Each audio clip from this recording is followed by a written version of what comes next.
Peter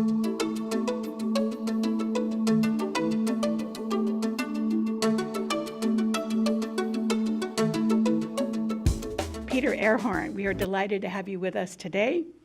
Peter is a licensed marriage and family therapist who joined StarVista as a trainee of the Insights program in 2010.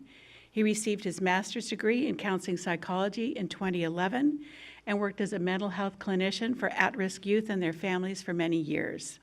Mr. Ehrhorn became the program coordinator of the Insights program in 2013 and shortly thereafter was promoted to program manager of Your House South in 2014. He has a strong passion for empowering both staff and youth to reach their full potential.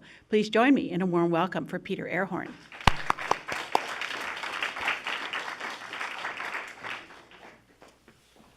Thank you, Charlene. And I just need to start before talking about myself briefly and then talking about the reason we're all here today. Deanne, thank you so much. It's such an honor to be here with you.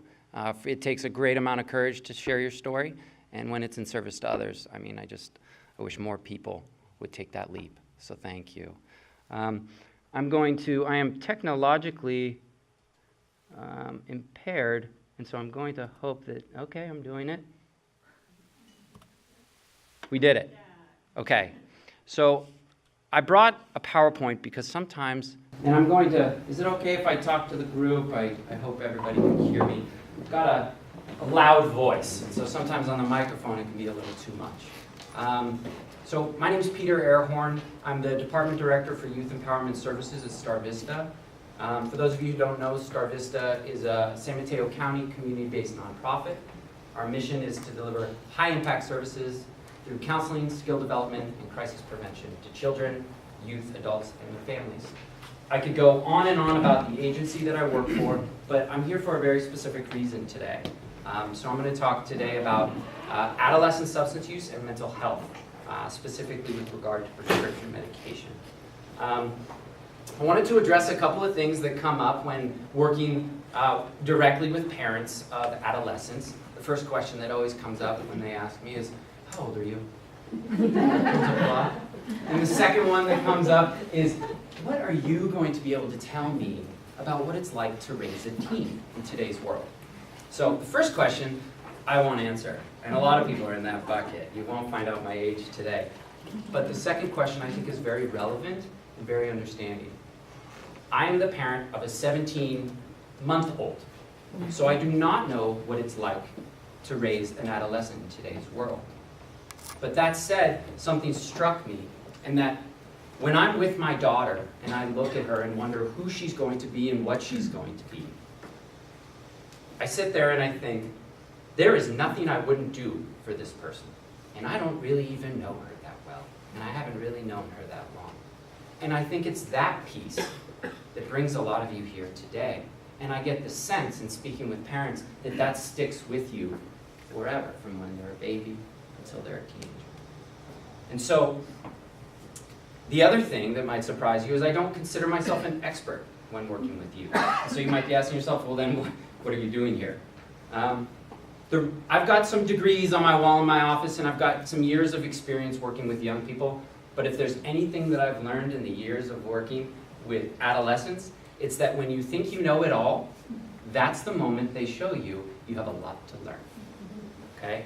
So I self-proclaim myself as not being an expert, but I do know a couple of facts, and I'm here to share that with you today. So, let's see if we can, you're right. So there's the introduction. We're going to go through the fact sheet, some quick facts. A lot are aligned with what Deanne was mentioning. There are a couple of busy slides, but I will make this information available to everybody. Understanding our youth. This really boils down to communication, right? Finding ways to communicate with our youth and understand the world that they're living in today, because it's very different from the world that we all grew up in. The brain. I am not a neurobiologist, but what I will tell you is there are some small pieces of education that you can have about the brain and the adolescent brain and the developing brain that will really inform how we interface with our young people. Addiction and mental health, we'll touch a little bit on that. Give you some tools as far as some signs and symptoms to look for. And then lastly, who can help? We've got a lot of services. As Deanne was mentioning, we've got a lot of services in San Mateo County, and quite the continuum of care. I'm here to share that with you. Facts. I think the one that stands out the most, and I heard Deanne say it twice, 90% of addictions start in the teenage years. So thank you, everyone, for being here today, because now is really the time to address this crisis, and it is a crisis. 1 in 6 teens have used a prescription drug in order to get high or change their mood. Drug overdoses, deaths from drug overdoses occur more than deaths from car accidents. In fact, you'll see on the next slide, drug overdoses are now the #1 reason for accidental deaths in this country. This actually was a surprise to me, that opioid pain relievers are responsible for more overdose deaths than cocaine and heroin combined. And these are medications that were being prescribed legally by a physician. Okay, and I found this to be really fascinating. In 1997, the United States became one of only 2 developed countries that were legally allowed to market pharmaceutical medications to the consumer, and that includes our children, right? So cigarette companies need to be a certain distance from parks or schools when advertising. Pharmaceutical companies do not have that same regulation. I found that to be really fascinating. In 2014, and if you take the statistics that Deanne mentioned, they've actually increased from 2014 to 2015. But in 2014, approximately 47,000 people died from accidental drug overdose, and almost 30,000 of those were from opioid-related drugs. Just to put it in perspective, firearms were used to kill approximately 13,000 people over the same time period. So I mentioned that drug overdose is now the leading cause of accidental death in the United States. In the United States, while it's only 5% of the global population, consumes 85% of our world's opioids. So 4 of 5 people who become addicted to heroin start out with a legal prescription. And so San Mateo County, the last quote was actually from the Daily Journal on Monday. I was reading an article. San Mateo County Health Officer Dr. Morrow is actually looking to work toward addressing this crisis. He said, we created this problem. He's referring to doctors. We created this problem. Unintentionally, we created this opioid crisis in the country. We had the best intentions.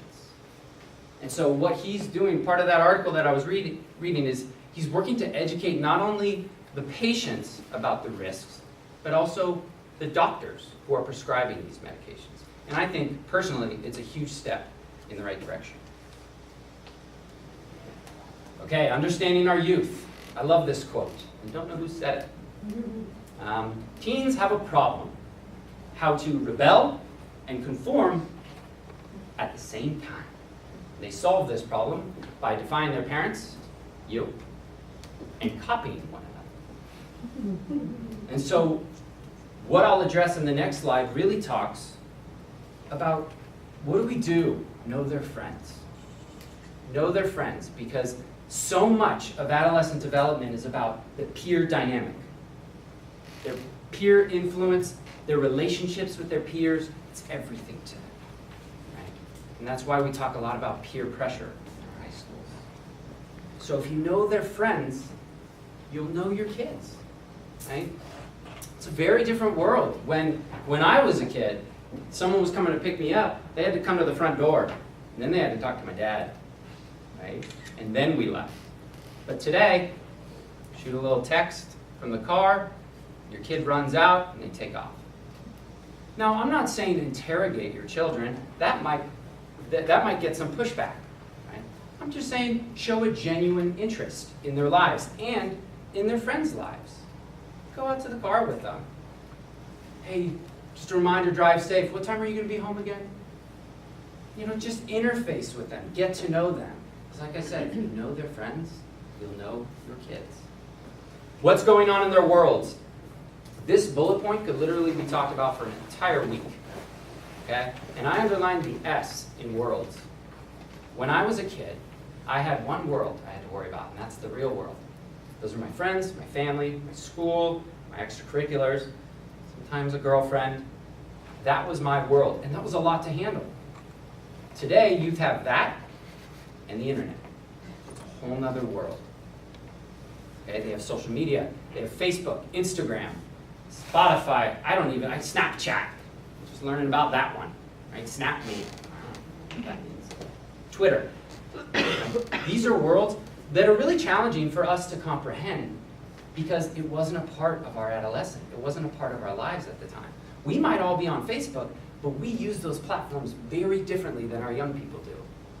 Right? Our young people are in school, and then when they're not in the classroom, they're on their social worlds. And just like any other addiction, they're getting that dopamine release in their brain.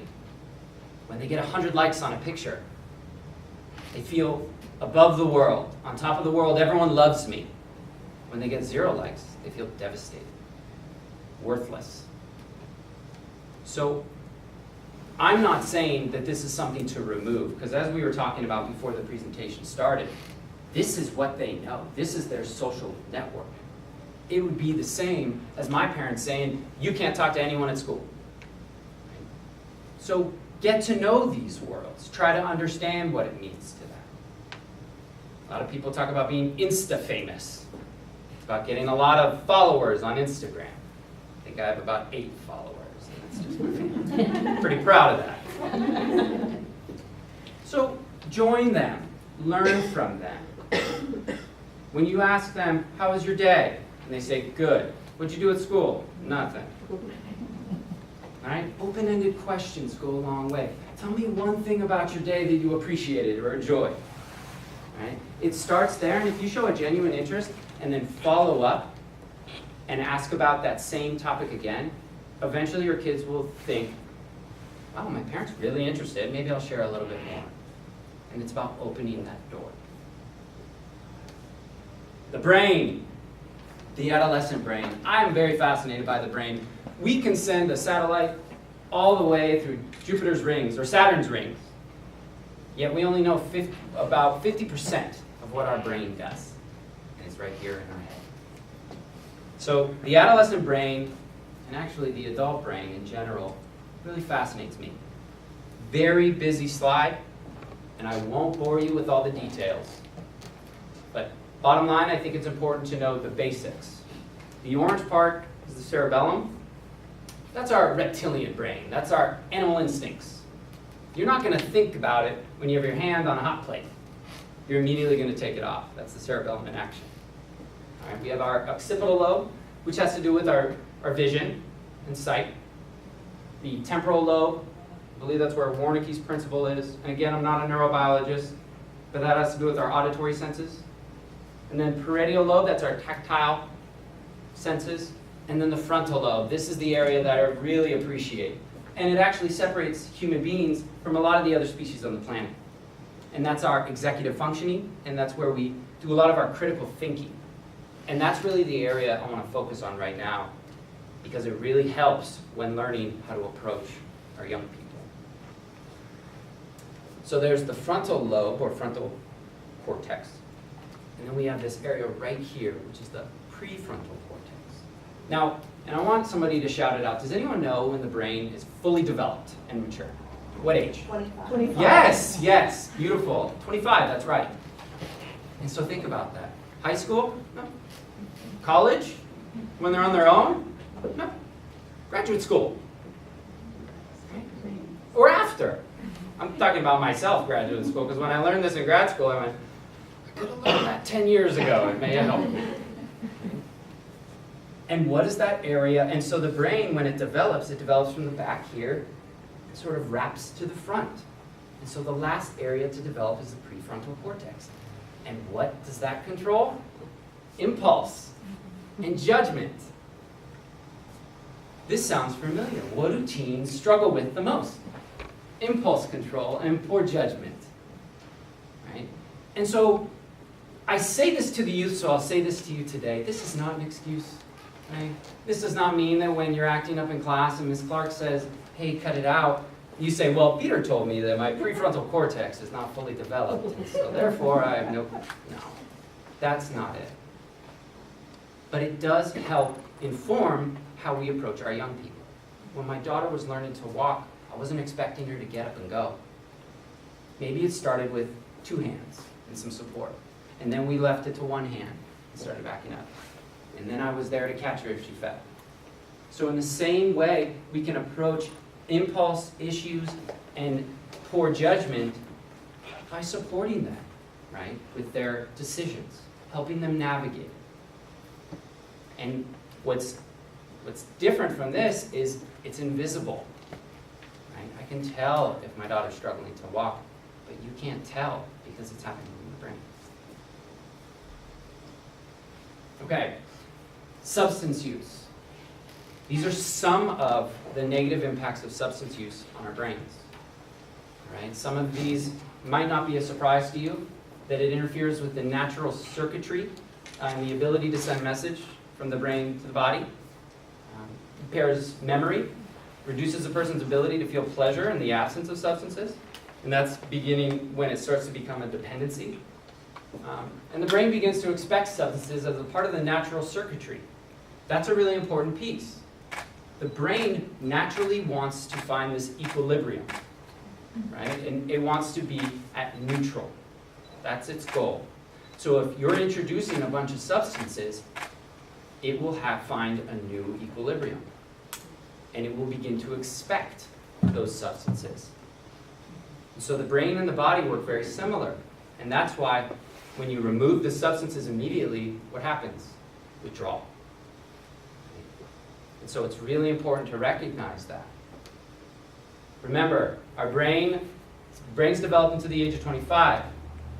Substances have more of a negative impact on our developing brains, and they're far more susceptible to the negative impacts of substance use. And I believe the research varies, but it's approximately 10%, or excuse me, 10 times the negative impact on a developing brain as a mature brain, our brains. Okay, good news.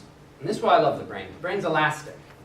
So in the same way, if someone becomes dependent on a substance, when you reduce the substance use, the brain will go back and try to come back to a healthier state, that neutral state. Now, I think it's really important to mention this, because especially with opioids, this is not a substance to cut cold turkey.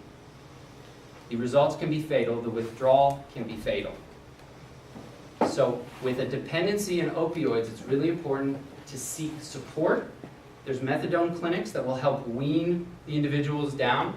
In the same way, if you missed coffee and you're a regular coffee drinker, about 2 o'clock you'll start getting that headache. That's withdrawal. Right? And all you want to do is drink a quick cup of coffee to get this to go away. Okay. But it's never too late. Like I said, the brain wants to find that neutral. So it's never too late. The longer you use substances, the longer it will take, but it's never too late to get help. All right, the continuum of substance use. This was touched on a bit by Deanne. It talks about experimentation, regular use, misuse, abuse, and dependence.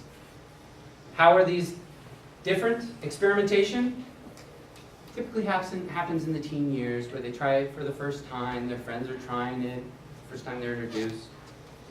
And then there's regular use. And regular use is really when they start to change their schedules throughout the day in order to accommodate the substances. I'm going to skip the last period of the day because that'll give me enough time. If I smoke in the last period, that'll give me enough time to when my parents get home, they won't be able to smell it, and I won't be high anymore. And so they start to schedule on. But many individuals who use regularly, they're functioning quite well. And then abuse. Abuse is really when the level of functioning begins to deteriorate. Their school performance begins to deteriorate. They start missing work or missing class. You start to notice differences in their functioning. And then there's dependence, addiction. So dependence comes with tolerance and withdrawal. Tolerance is when it takes more of the substance to feel the same effect.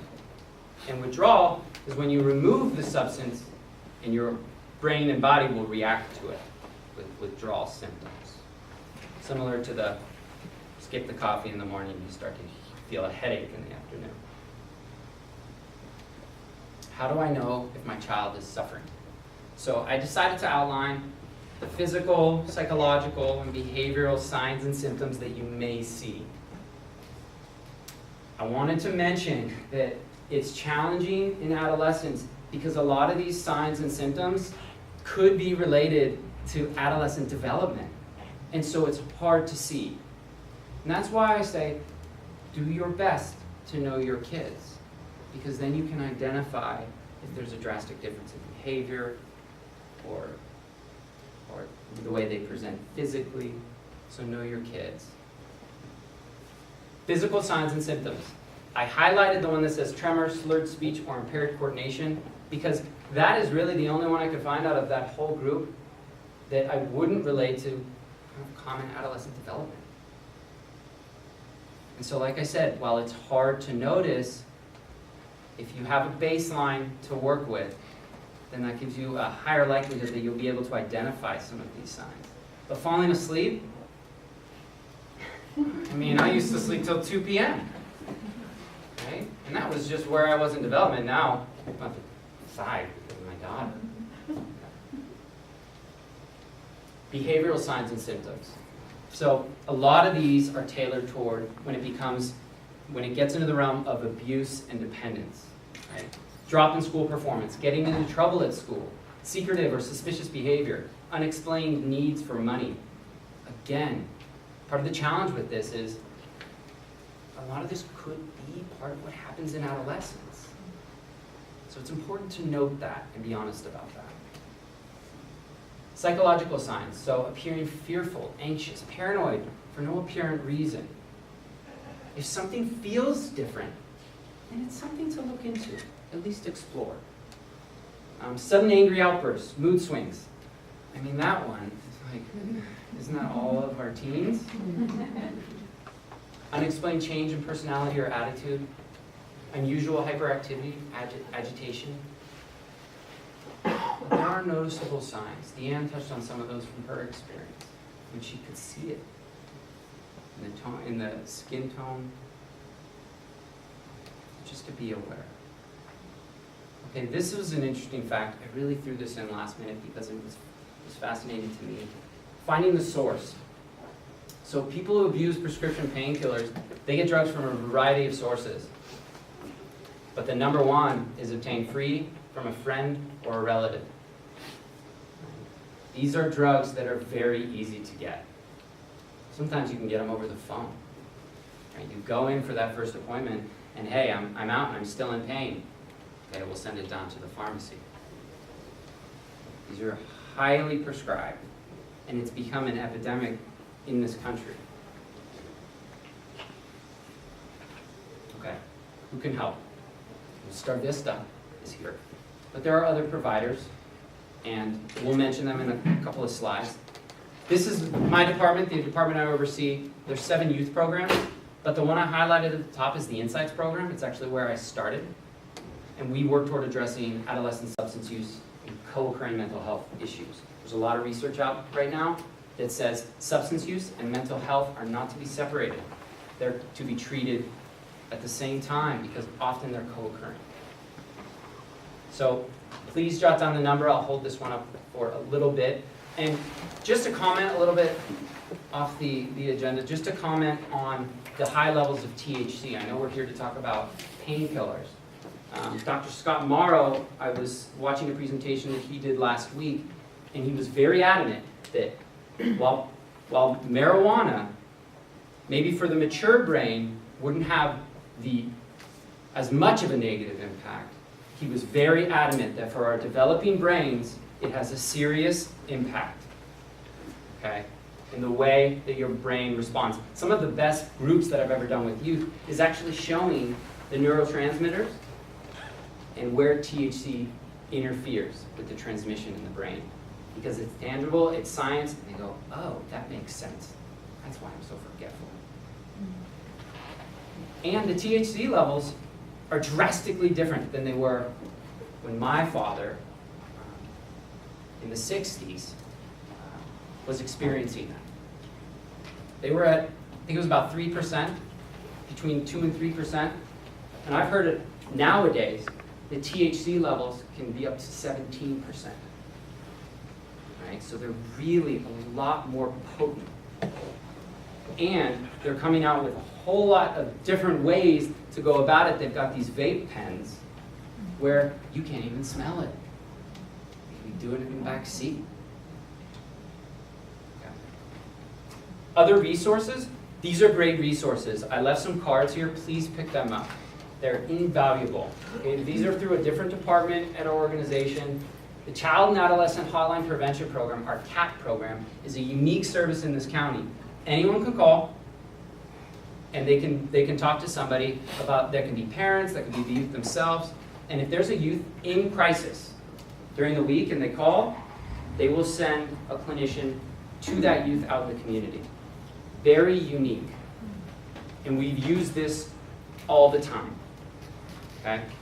The second is our 24/7, it's free and anonymous, our Crisis Intervention and Suicide Prevention Center. It's essentially our crisis line. I put the parent support line up there and the alcohol and drug line as well. Please, please use these resources. They are for you and they're absolutely free. Okay. Can teens use the adolescent hotline if they're in a situation with a peer that they're concerned about? Can they, Absolutely. They can use that? Absolutely. I think that's a great question. Absolutely. So this is for anyone to reach out. We've had, I think it was 2 weeks ago, we had somebody from a corporation in Silicon Valley who's the HR manager call us and say, talk about some concerns with a staff member. So it can be used by anyone. Often, you know, the CAP program will refer to the crisis line because the CAP program is specifically geared toward people under the age of 18. But we will absolutely refer you to the right place if necessary. But that's a great question, guys. San Mateo County has a pretty wonderful continuum of care. I'm a part of what's called the Youth Services Network. We got together last year because we realized that we all had similar and different geographical locations, and we're all doing very similar work with the same goals. So we decided to come together as a unit and work to address the substance use issues in our county. So the 4 providers, so first of all, there's that's the Substance Abuse Mental Health Services Administration, I believe. And so it's a substance use treatment facility locator, and you can call that at any time to find a treatment center near you. And then there's also in San Mateo County, of course, there's StarVista's Insights program, but El Centro, Health Right 360, and Pyramid Alternatives are all really wonderful resources that are working to address substance use for our young people. And so I emphasize calling, we all work together, so if you want to call any of us, for example, StarVista currently doesn't have an office out on the coast, but we would absolutely refer out to Pyramid Alternatives, who does have an office out in Pacifica to work with those families. Are these in treatment? So, Inpatient? That's a treatment great facilities? question. So all 4 of those are outpatient. So inpatient programs in San Mateo County over the years have closed down. We had Our Common Ground, which was a really wonderful organization that closed down, I think it was 5 or 6 years ago. But yeah, you know, the resources are scarce. But really the hardest part, and I'll emphasize this really strongly, the hardest part is to make that call. That's the hardest part. And so once you do that, just make the call, and we're there to help. We can help see what your family's resources are, see what's available for you, and we'll stay there with you. That's what we're here to do. Because I know that that first step is absolutely the hardest step, and it's what I mention to every parent when I talk to them. I say, I just want to say, congratulations. That the hardest step is reaching out, and now let's get to work. And that's StarVista, Nurture, Guide, Transform. I guess it's our slogan. So thank you for listening. I know this was very brief and limited as to its information. This could be a whole week talking about this topic. But I do want to emphasize, I left my cards here. So if you have any questions, contact me directly, and I'd be happy to help out. Okay, so thanks for listening, and thank you for being here. Really an honor.